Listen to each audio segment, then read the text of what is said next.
Excellency, President Emmanuel Macron,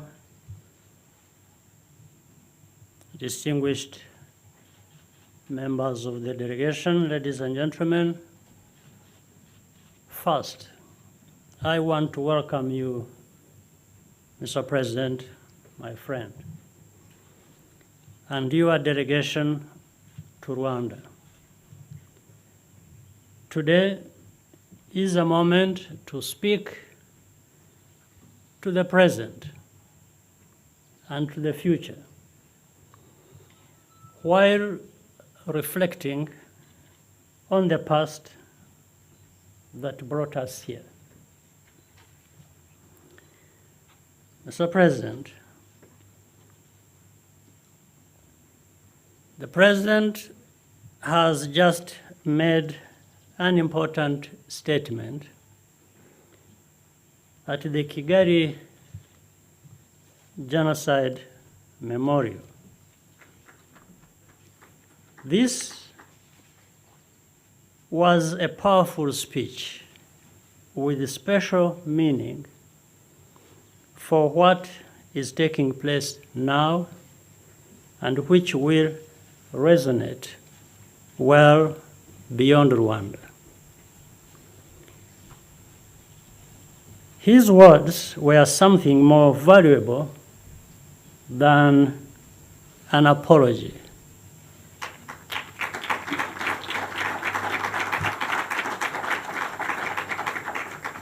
They were the truth. Speaking the truth is risky, but you do it because it is right. Even when it costs you something, even when it is unpopular. Despite some loud noises and voices, President Macron took this step. Politically and morally, this was an act of tremendous courage.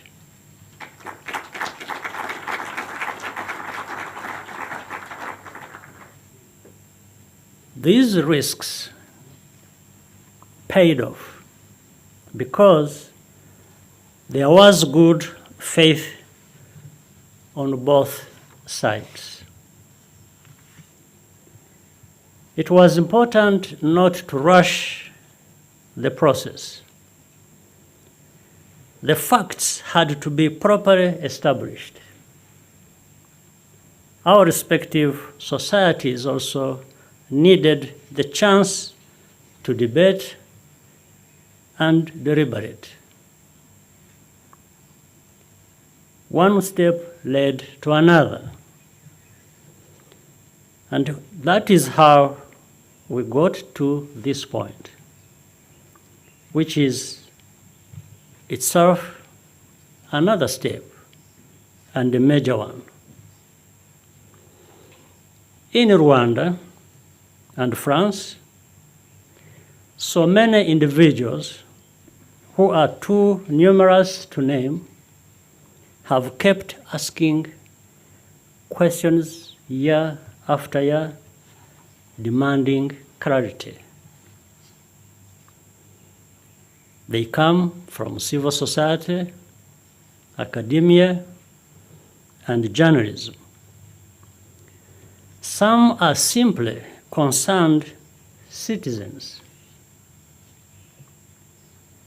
We would not be here today without their tireless efforts, and I wish to record our profound thanks and appreciation.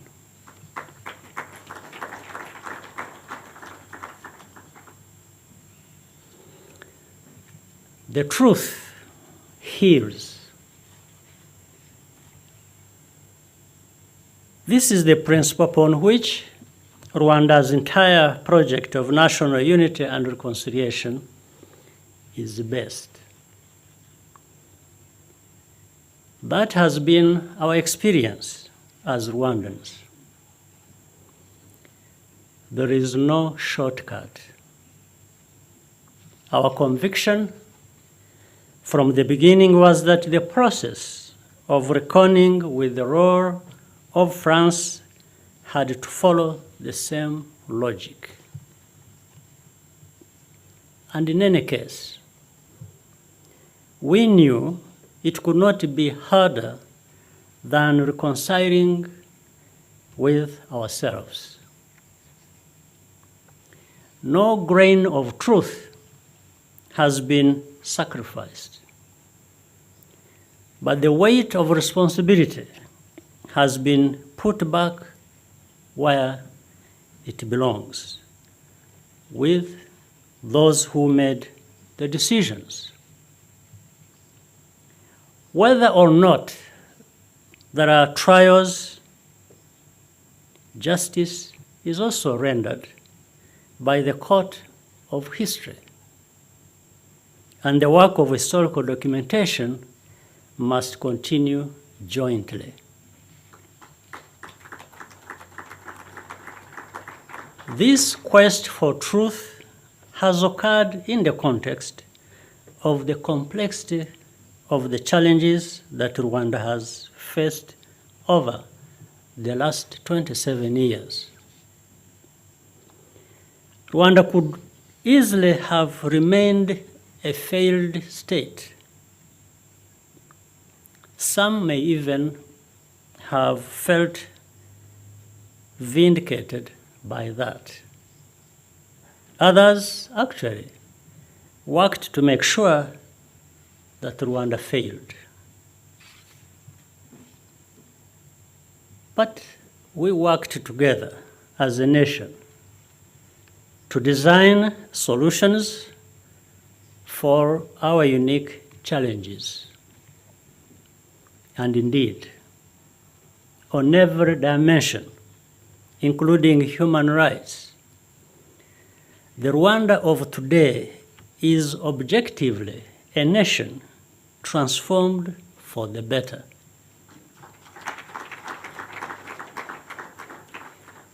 We continue to exist as a united people against all odds, and we are constantly striving to be better still.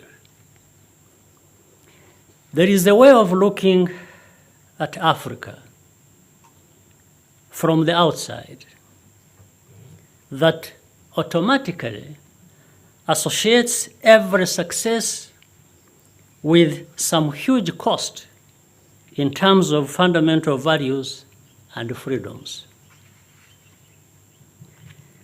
This is not to say that Africa has no bad actors.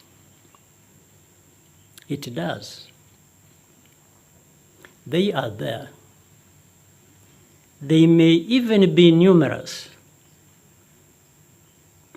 but no more so than everywhere else in the world. The difference is that Africa as a whole comes to be defined by those bad actors, whereas elsewhere, these bad actors are exceptions. This assumption creates a reference point where Africa is always down while others are up. It secures those others in the conviction that they have a natural right to do and say whatever they want in relation to Africa, to give lessons and pass judgment on our choices.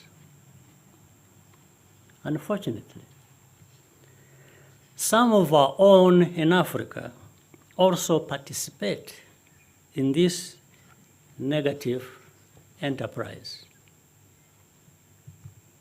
The dynamic goes on almost forever, as if it is unstoppable or inevitable. but it is not. You stop it by doing what you believe is right, and which, in the end, may indeed prove to be right.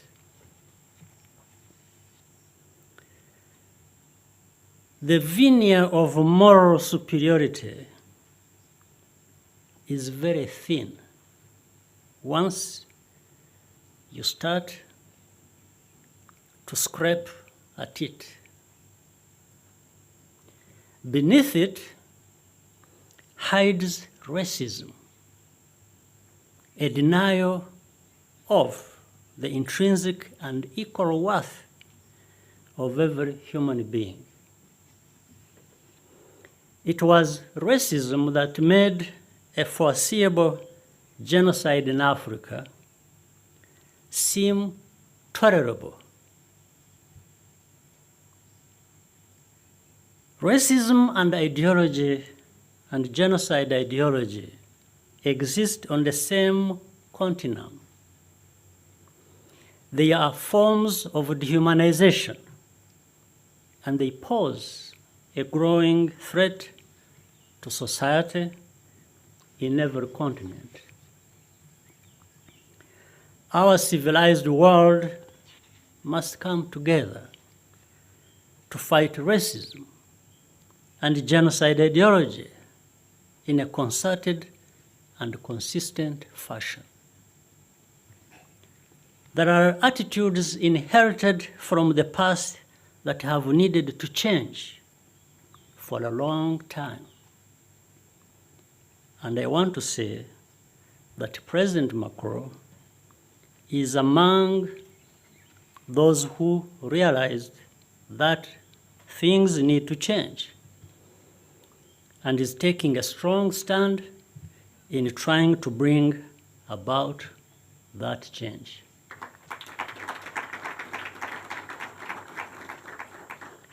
It's not about speaking on Africa's behalf, but rather ensuring that the voices of Rwandans and Africans can join together with the rest of the world in a pursuit of common objectives, irrespective of where we come from. President Macron is someone who listens, and he's committed to supporting Africa based on what Africa itself has chosen. This is different. It is better, and it can last.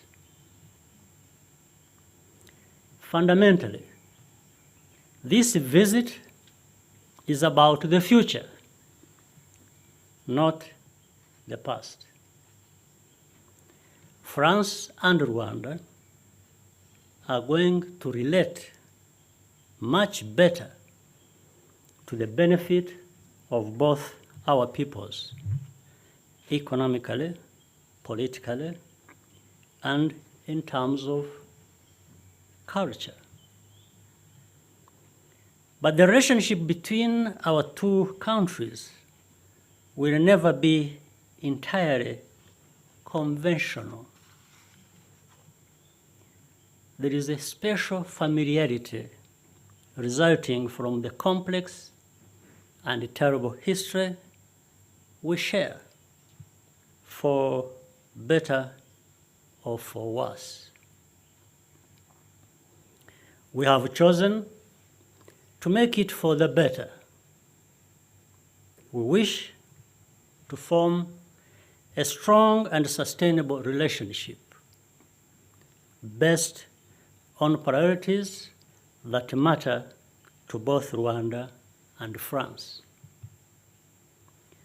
This includes many of the items discussed in our bilateral meeting today, such as investment, digitalization, gender equality, climate change, cultural exchange, and support for entrepreneurship, small, medium businesses, startups, and especially youth empowerment.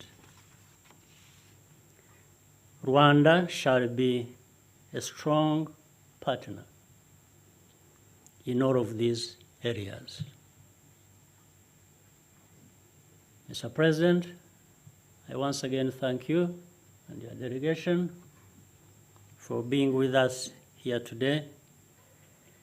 I thank everyone who is here for your kind attention. I now invite my friend, President Macron, to make his statement, and then we will be happy to take your questions. Thank you.